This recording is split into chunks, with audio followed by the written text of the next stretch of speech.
Baik, kita mulai. Assalamualaikum warahmatullahi wabarakatuh. Waalaikumsalam Waalaikumsalam warahmatullahi warahmatullahi wabarakatuh. wabarakatuh. Raditu billahi robba wa bil islami dina wa bi muhammadin nabiyya wa rasula rabbi zidni ilma warzuqni fahma. Amin. Kita masuk pada modul 4, yaitu kebijakan moneter awal pemerintahan Islam pada masa Rasulullah Muhammad sallallahu alaihi wasallam.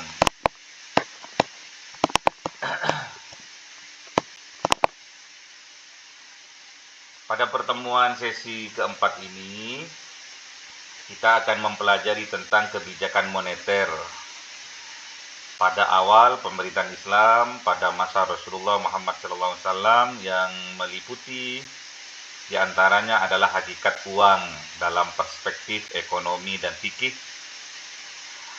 fungsi uang dalam Islam, kemudian sejarah penggunaan uang pada masa Islam, dasar penggunaan dinar menurut fikih, serta kebijakan moneter yang diterapkan Rasulullah Muhammad SAW dalam menjaga stabilitas ekonomi masyarakat.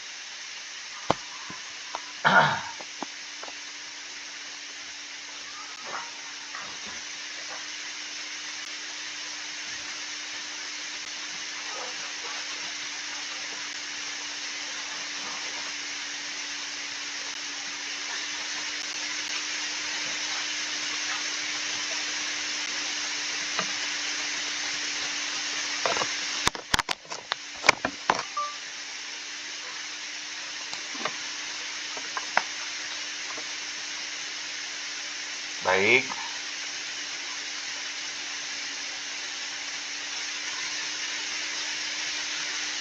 Kemudian kita akan mempelajari juga kebijakan moneter dalam Islam, yang mana tidak hanya bertujuan menjaga kestabilan dari nilai uang itu sendiri, tetapi juga memastikan bahwa uang berfungsi sebagai alat pertukaran yang mendukung aktivitas ekonomi secara real, menghindari penumpukan kekayaan dalam satu kelompok, dan mewujudkan kemaslahatan masyarakat secara umum. Modul ini terdiri dari 2 kegiatan belajar atau disingkat KB, yaitu KB 1 tentang hakikat uang dan KB 2 tentang kebijakan moneter masa Rasulullah. Pada setiap kegiatan belajar disajikan materi, latihan, petunjuk jawaban, rangkuman, dan tes formatif seperti biasanya, ya. Baik, kita akan memasuki apa saja yang akan kita pelajari. Yang pertama, diharapkan nantinya mahasiswa dapat menjelaskan dari definisi uang. Yang pertama, definisi uang menurut para ahli ekonomi, ya. Kedua, menjelaskan definisi uang menurut para ahli fikih. Yang ketiga, menjelaskan fungsi uang dalam perspektif Islam. Dan yang keempat, menjelaskan uang dalam sejarah Islam. Yang kelima, menjelaskan dasar penggunaan dinar menurut fikih. Dan yang terakhir, menjelaskan kebijakan moneter pada masa Rasulullah Muhammad SAW. Baik, kita akan masuk pada kegiatan belajar 1, yaitu tentang hakikat uang. Dalam kegiatan belajar ini, kita akan membahas konsep uang menurut ekonomi dan fikih, serta fungsi uang dalam perspektif Islam. Jadi nantinya kalian harus bisa menjelaskan apa definisi dari uang itu sendiri, ya.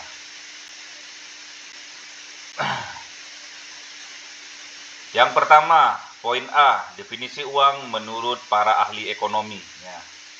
Dalam ilmu ekonomi, uang didefinisikan sebagai segala sesuatu yang diterima secara umum sebagai alat pembayaran dan alat pertukaran, ya.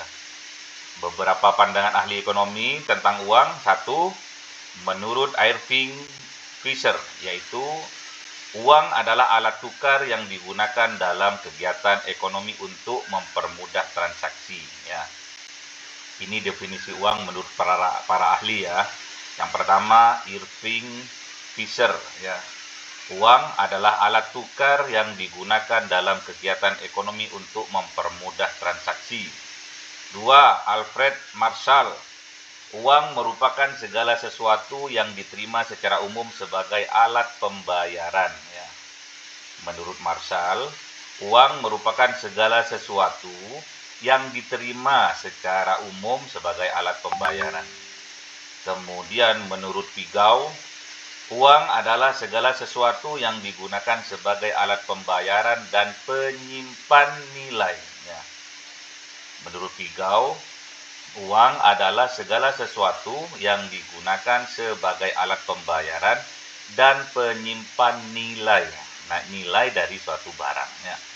Secara umum, uang memiliki peran penting dalam memperlancar kegiatan ekonomi. Ya.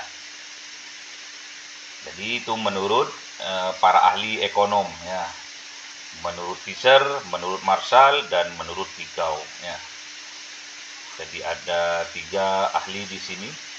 Kemudian definisi uang menurut ahli fikih. Ya.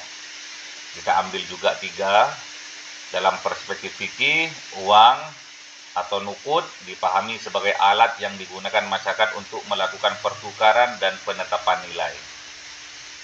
Yang pertama, menurut Imam Al-Ghazali, uang merupakan standar nilai dan media pertukaran yang mempermudah transaksi manusia. Yang kedua, menurut Ibnu Taimiyah, uang tidak digunakan untuk dikonsumsi, tetapi sebagai alat memperoleh barang dan jasa. Dan yang ketiga, menurut Ibnu Khaldun, uang berfungsi sebagai ukuran nilai dan alat transaksi ekonomi. Ya. Dalam Islam, uang dipandang sebagai sarana, bukan tujuan utama aktivitas ekonominya. Jadi uang itu dalam Islam dipandang sebagai sarana, ya, sarana, bukan tujuan utama dalam aktivitas ekonomi. Sama juga dalam beribadah, ya, dalam bekerja juga, ya. Jadi uang itu bukan tujuannya, ya. Tujuannya adalah aktivitas ekonomi biar lancar, ya. Banyak uangnya tapi sakit-sakitan juga nggak lancar, ya.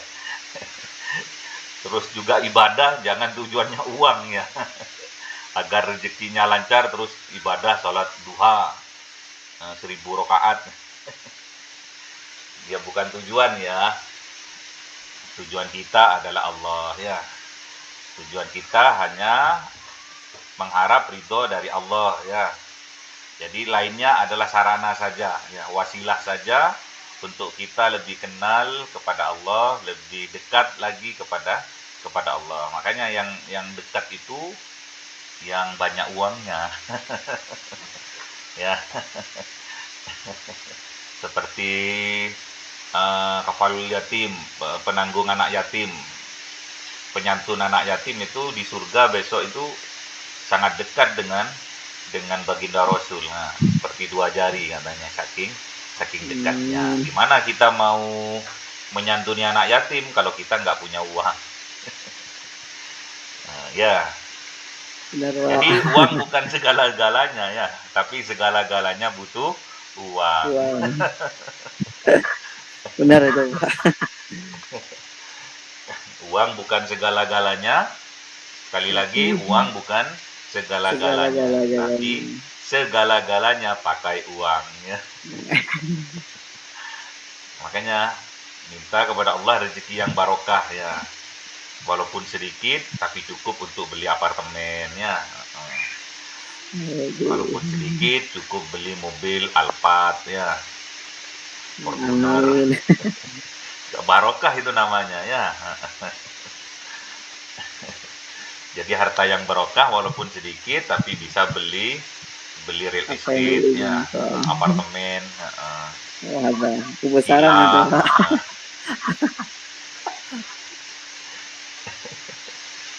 Kalau kami motor aja sudah syukur, Pak.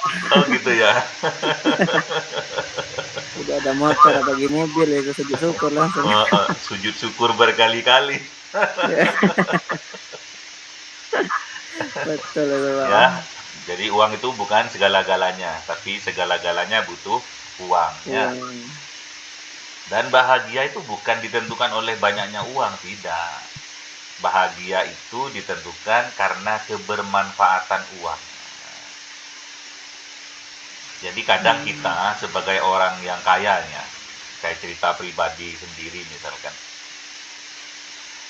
tatkala saya pribadi itu sudah bosan makan soto ya. Kalau di Malang itu makanan favorit kalau pagi itu pecel sama soto ya. Kalau sudah bosan ya, udah nggak kan kurang nikmat Kak, seakan-akan seperti itu.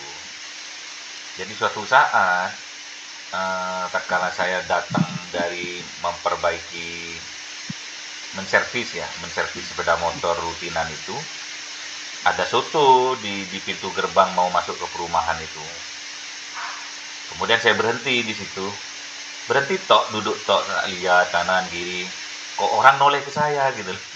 Kok banyak orang-orang noleh ke saya gitu. Terus saya panggil tukang beca, tukang gojek, juga ada pengamen, pengemis, tukang tambal ban.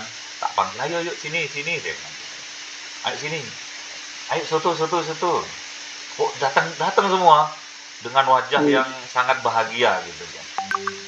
Kemudian saya pesan juga, Pak, saya juga pesan ya soto tanpa kulit, saya bilang gitu. Dagingnya tok. Oke. Sotonya itu tertulis 12.000 di situ, 12.000 per satu porsi. Jadi saya makan.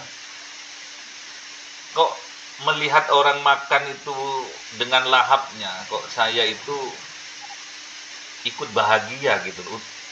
Rasa nikmat makan soto itu ada lagi. Jadi kadang walaupun kita banyak uang, kadang kebahagiaan itu kita itu numpang kepada kebahagiaan orang lain. Tatkala melihat orang lain bahagia, tatkala makan soto dengan lahapnya, karena belum tentu mereka itu sanggup untuk membeli soto gitu. Kadang kita ini, kebahagiaan kita ini kadang numpang ya. Nunut, kata orang Jawa itu nunut ya. Numpang pada orang lain. Saya rasakan sendiri seperti itu. Jadi tatkala kenikmatan makan soto itu sudah berkurang, namun tatkala melihat orang lain dengan lahapnya makan soto, akhirnya nikmat itu muncul lagi. Terus saya simpulkan bahwasanya kebahagiaan itu bukan ditentukan dari banyak tidaknya uang, tapi kebermanfaatan uang itu. Itu yang harus ditanamkan betul-betul. Jadi di dalam hak kita, rezeki yang kita terima itu ada hak orang lain ternyata. Ya. Yang itu yang harus kita berikan kepada yang berhak. Baik, lanjut. Baik, Pak. Kemudian kita masuk pada fungsi uang ya. Dalam ekonomi Islam, fungsi uang lebih menekankan pada aktivitas ekonomi yang produktif ya. Fungsi uang meliputi 4 hal di sini. 1, sebagai alat tukar atau medium of exchange. Ya. Jadi fungsi uang itu sebagai alat tukar atau medium of exchange, mempermudah pertukaran barang dan jasa. Dan yang kedua, sebagai satuan nilai atau unit of account, digunakan untuk menentukan nilai suatu barang.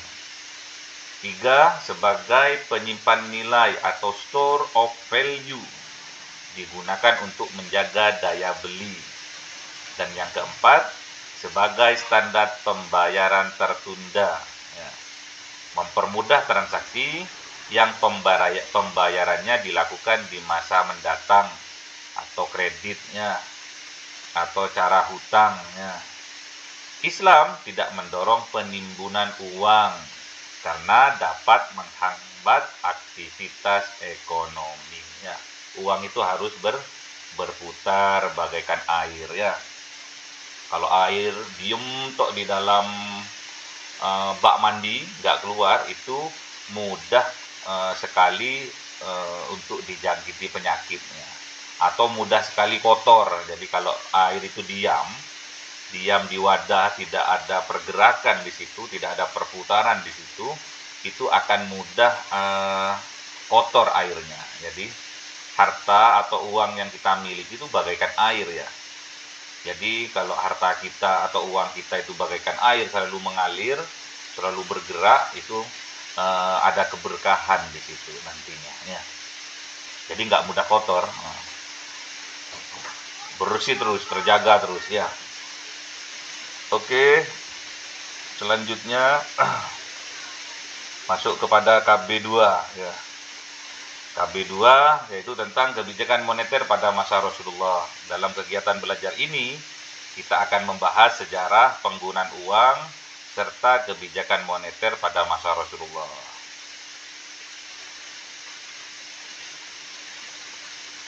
Yang pertama, yaitu uang itu sendiri dalam sejarah Islam ya. Pada masa Rasulullah, masyarakat Arab menggunakan mata uang yang telah beredar sebelumnya, yaitu ada dua mata uang. Yang pertama yaitu dinar ya. Dinar berasal dari Romawi dan berbahan emas ya. Jadi dinar ini bahannya dari emas ya. Digunakan terutama dalam transaksi bernilai besar, itu pakai dinar dulu. Dan yang kedua dirham. Dirham ini berasal dari Persia dan berbahan perak ya. Kalau dinar dari emas, kalau dirham dari perak ya. Digunakan dalam transaksi sehari-harinya, beli makanan, beli bahan-bahan makanan ya.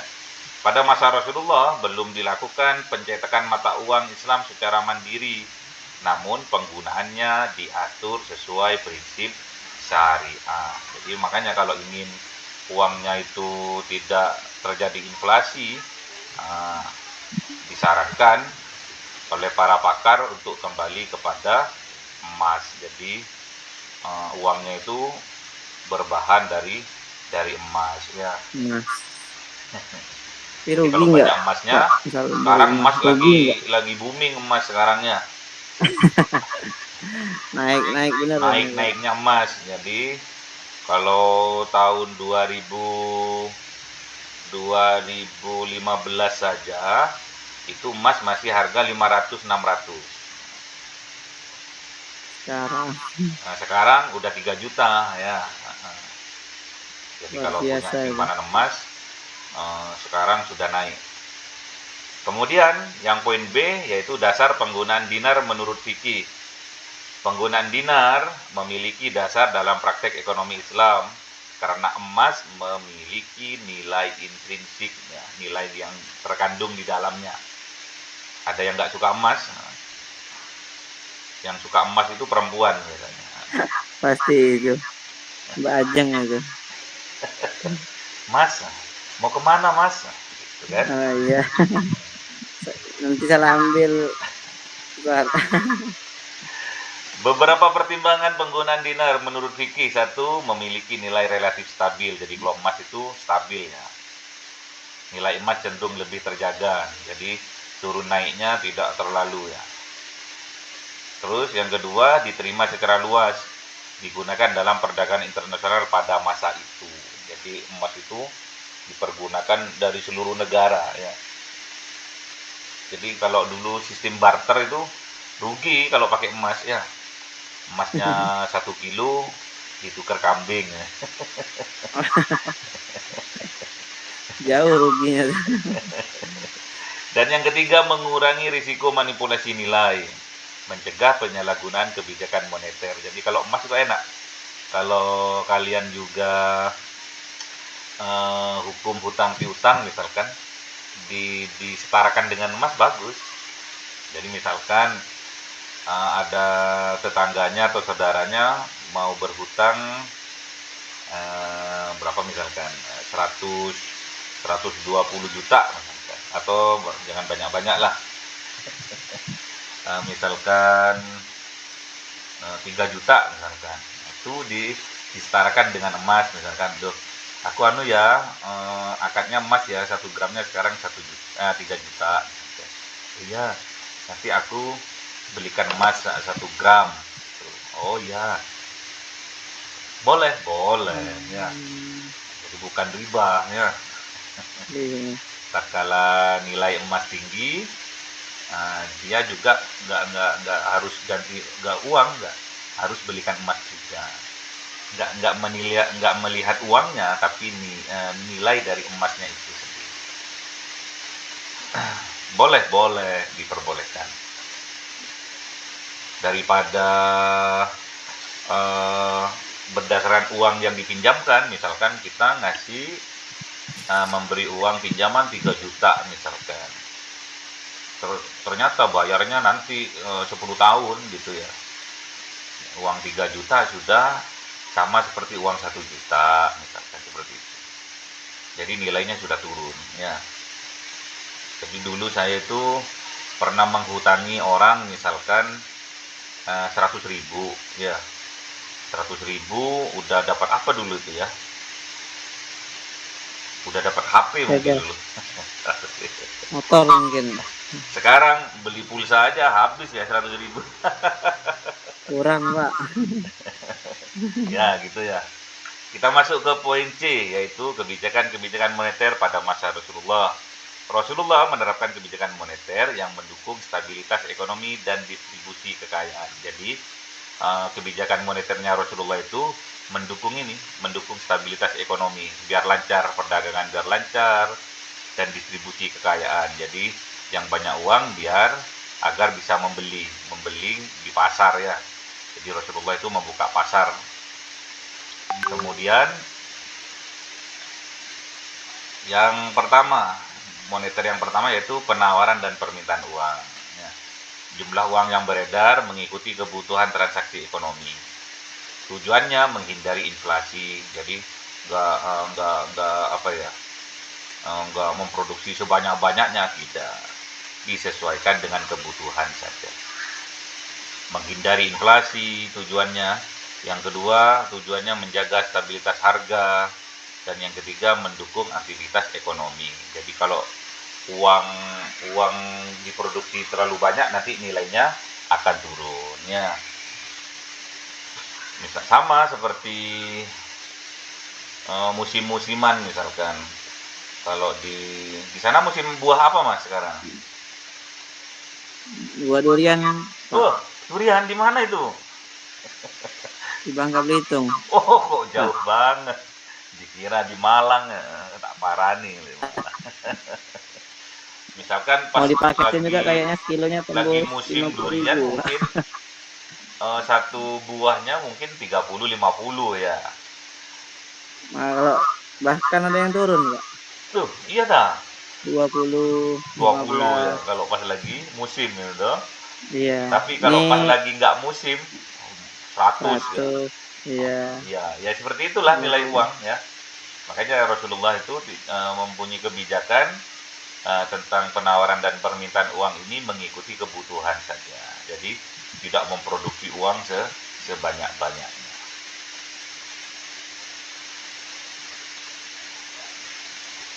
Kemudian peredarannya, kecepatan peredaran uang. Islam mendorong uang untuk terus berputar ya, melalui perdagangan, investasi, sedekah, zakat ya. Dan ingat, penimbunan uang atau iltinas tidak dianjurkan, bahkan dilaknatnya orang yang menimbun uangnya. Harus bertransaksi ya, biar berputar uangnya. Bagaikan air tadi, uangnya nanti menjadi uang yang barokahnya, mengalir terus. Boleh investasi, boleh berdagang, boleh disedekahkan, boleh bayar zakat, boleh. Kemudian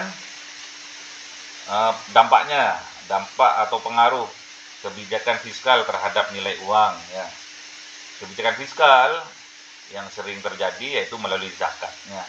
Distribusi pendapatan dan pengeluaran negara membantu menjaga kestabilan ekonomi. Kalau di Indonesia Basnas ya, Badan Zakat Nasional.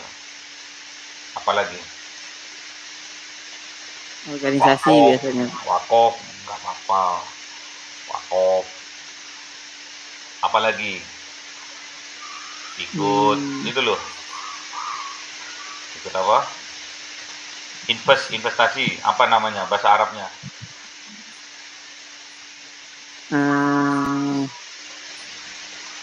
Kurang tahu juga. Ikut asuransi apa? Asuransi ya. Ayo Mbak Dewi, apa? Dikenal sebagai apa? Ikut asuransi. Saham. Iya, dalam Islam itu apa namanya? Muamalah.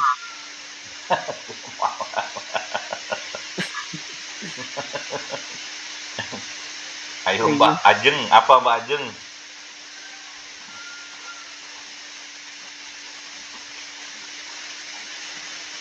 At-ta'min.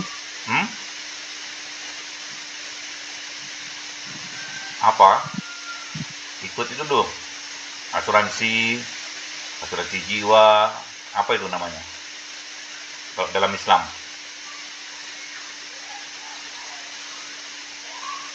Ada yang tahu?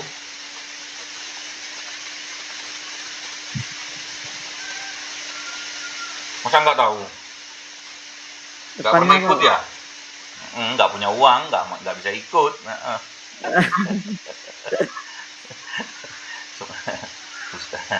Ustaz doakan banyak uang yang barokah ya. Amin. Yang keempat, dicari apa namanya, besok saya tanya Sabtu depan. Asuransi. Apa? Ada yang tahu? Takaful. Ayo ikut asuransi yuk. Apa namanya? Takaful bukan Pak? Takaful ya, pinter.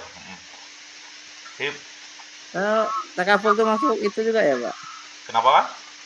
Takaful itu termasuk kita investasi juga ya? Ya, investasi juga. Terus? Secara syariat. Investasi secara syariat ya Pak? Secara syariat namanya takaful ya. Konvensional itu Pak? Ya asuransi jiwa, asuransi kebakaran, asuransi kecelakaan, ya sama. Iya. Tapi ada syar'inya sekarang, pokoknya embel-embelnya syar'inya. Oh, kirain itu beda, sama tetap ya Pak? Sama. Konvensional sama takaful itu. Tapi ada kebijakan yang beda. Nanti berapa tahun bisa diambil, ada seperti nabung ya. Misal kayak gini, kayak saya misalkan kerja itu saya dapat jaminan kesehatan JHT itu kan. Jaminan kesehatan kerja, dapat BPJS Kas ya, apa namanya? JHT di BPJS. Itu termasuk atau gimana Bu? Konvensional? Itu konvensional itu. Takaful ada kebijakan yang beda. Oke, masuk ke poin 4 tentang kebijakan moneternya Rasul, yaitu mobilisasi dan utilisasi tabungan. Jadi tabungan dianjurkan untuk digunakan pada aktivitas produktif, contohnya perdagangan, kemitraan usaha, investasi syariah. Itu bentuk tabungan ya. Kalau kemitraan usaha, misalkan saya punya uang, Mas Sarif punya tenaga, itu namanya apa itu kalau kerjasama itu? Muamalahnya. Dinamakan apa? Hah? Ta'awun. Masa? Pengen tolong menolong.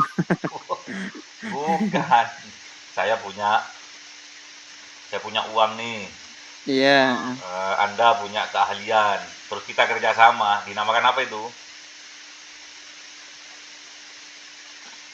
Apa Mbak Ajeng?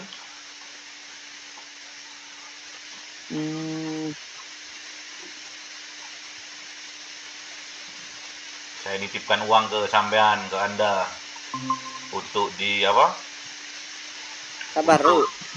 Untuk diputar ya. Baik perdagangan. Pak tabarruk bukan ya Pak? Atau tabarruk? Bukan, lagi yang lain. tabarruk, takaful, ta'awun, takmin, takmin. Kemarin belajar muamalah ya? Nggak terlalu mendalam, Pak. Belum. Ini Kemarin kan semester 4 ya?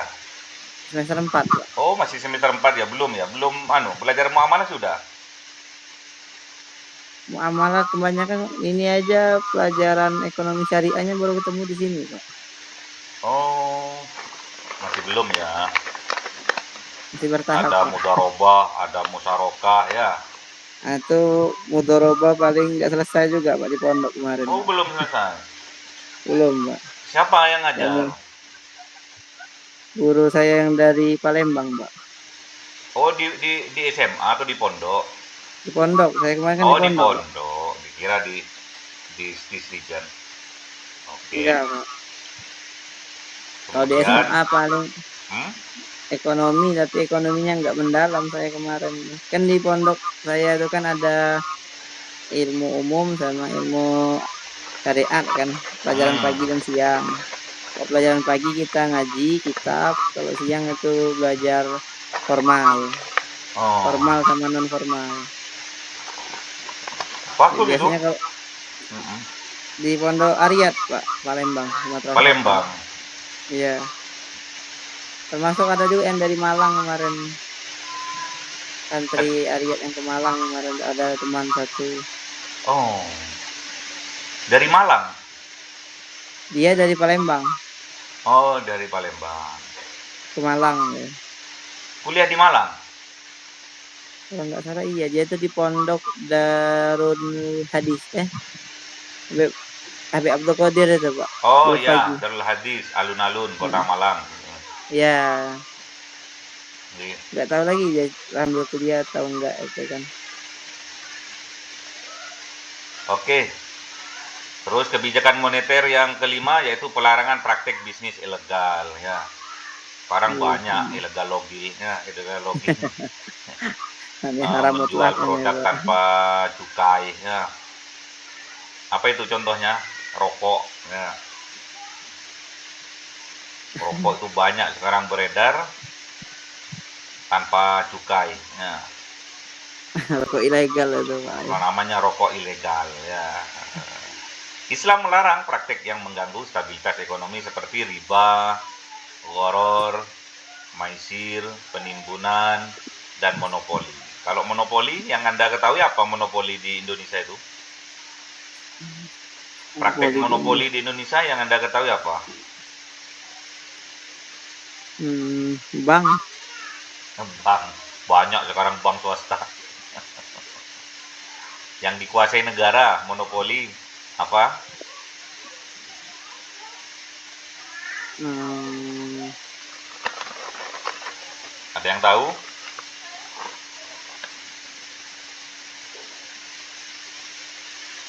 Listrik, apa ya itu? listrik ya.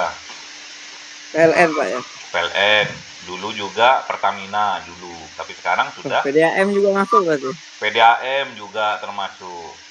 PDAM itu nggak pernah untung, rugi terus tiap tahunnya. Padahal BBM. airnya sendiri. Kok bisa rugi ya? Nggak masuk akal ya. Makanya Itu dibutuhkan berarti. jiwa-jiwa penerus Ini. perjuangan ini ya. Amin, insya Jangan Allah, Pak. jangan sampai hanya kita itu hanya pinter menilai ya, tapi harus kita bisa apa ya menjadi apa yang namanya pelaku ikut andil lah ya untuk Perubahan. mengobati atau memperbaiki kebobrokan dari perilaku dari halo Mas Mamang. Belum selesai, Bro. Belum selesai, Bro. Udah Oh, udah. di Malang ini. Lanjut, Bro. Kalau di Malang mampir ya. Udah di Madura, Bro. Loh, kok udah di Madura gimana ya? Hah?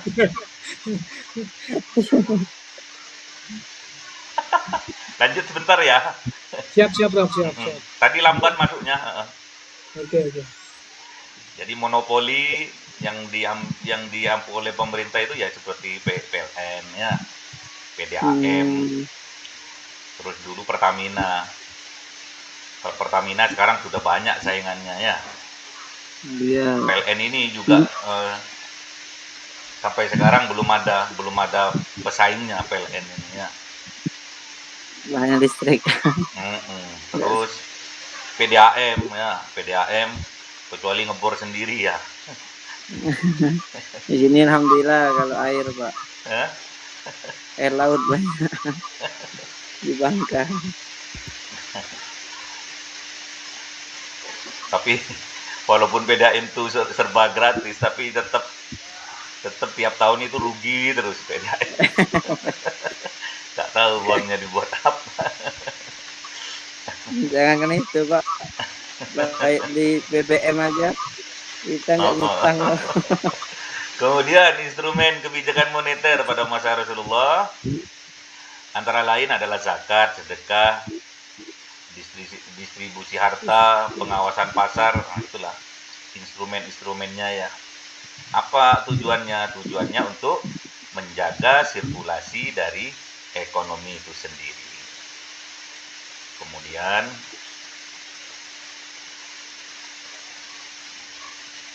terakhir yaitu metode alokasi kredit ya. Islam kenal dengan pembiayaan berbasis kemitraan dan bagi hasil. Contohnya mudharabah, musyarakah, dan qard. Sistem ini menghindari praktek dari bunga bank ya. Yang suka bunga, Mbak Ajeng suka bunga, Mbak Ajeng. Bunga mawar atau melati? Tidak, Pak, bunga bank. Deposito aja ya, deposito atau nanti saham ya. Saham lagi turun, Pak. Saham lagi turun, sahamnya apa dulu? dolar tengah baik, naik. kita masuk ke latihan soal ada 5. Tolong di screenshot aja. Baik, Pak. Jadi yang pertama, jelaskan definisi uang menurut para ahli ekonomi ya. 2, jelaskan definisi uang menurut para ahli fikih. 3, sebutkan fungsi uang dalam perspektif Islam. Yang keempat, jelaskan penggunaan dinar dalam sejarah Islam. Yang kelima, sebutkan kebijakan moneter Rasulullah ya. Kemudian kita masuk ke soal pilihan ganda ya. Gampang ini ya. 1, menurut ekonomi Islam fungsi utama uang adalah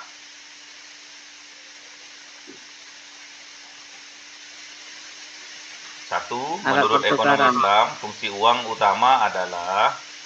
utama uang adalah apa? B. Alat tukar. 2, mata uang emas yang digunakan pada masa Rasulullah disebut dinar. Dinar. Oke. Kalau dirham terbuat dari apa? Perak. Siap. 3, praktek yang dilarang dalam kebijakan moneter Islam adalah riba. 4, salah satu instrumen moneter Islam adalah zakat. 5, metode alokasi pembiayaan dalam ekonomi Islam dilakukan melalui monopoli. Monopoli. Salah, Pak. Dilakukan metode melalui pembiayaan dalam ekonomi Islam. Oh, kredit, Pak. Kredit. Pembiayaan ya, Pak. Ayo Mbak Ajeng, apa Mbak Ajeng? Mudharabah. Oke.